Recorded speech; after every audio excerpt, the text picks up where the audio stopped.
হে আমার রব, আমি পাপী, আমি নিকৃষ্ট এক জালিম।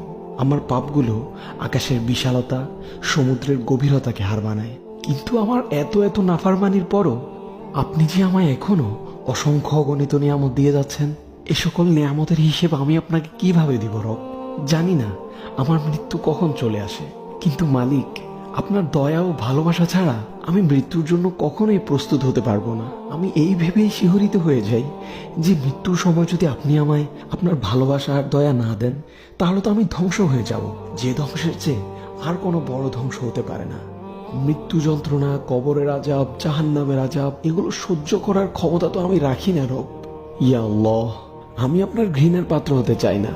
আমার এই পাপের সমুদ্র থেকে আপনি যদি আমায় পবিত্র না করেন, তাহলে আমি কার কাছে যাব? আমার তো আপনি ছাড়া আর কোনো ইলা নেই। আপনিই আমার প্রথম ও শেষ ভরসা। আমি তো আপনাকে না দেখেই আপনার প্রতি ঈমান এনেছি। আমি আর কার কাছে যাব আপনি ছাড়া? আর কে বা আছে আমার? হে আমার রব, আমি তো কেবল আপনার দরবারে ভালোভাবে চাইতেও না পারা এক অযোগ্য ভিক্ষুক। ফিরিয়ে দিয়েন না মালিক, ক্ষমা করে দিন।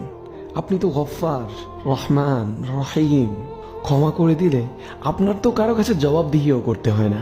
আপনি অমুখাপেক্ষী। আপনি জান্নাতীদের সাথে কথা বলবেন, তাদের সাথে দেখা দিবেন। আমিও আপনাকে দেখতে চাই রব। আমি আপনাকে হারাতে চাই না। আমার রসুল সাল্লাল্লাহু আলাইহি ওয়াসাল্লামকে দেখতে চাই। আমি তাকেও হারাতে চাই না। আমি সব হারিয়েছি, তবে আপনাকে হারানোর বেদনা আমি সহ্য করতে পারবো না। আপনার কাছে আমি আমার সকল গুনাহ স্বীকার করছি। আমায় ক্ষমা করুন রব। আল্লাহুম্মা ইন্না নাউযু বিকা মিনান নার ওয়া নাসআলুকাল জান্নাহ।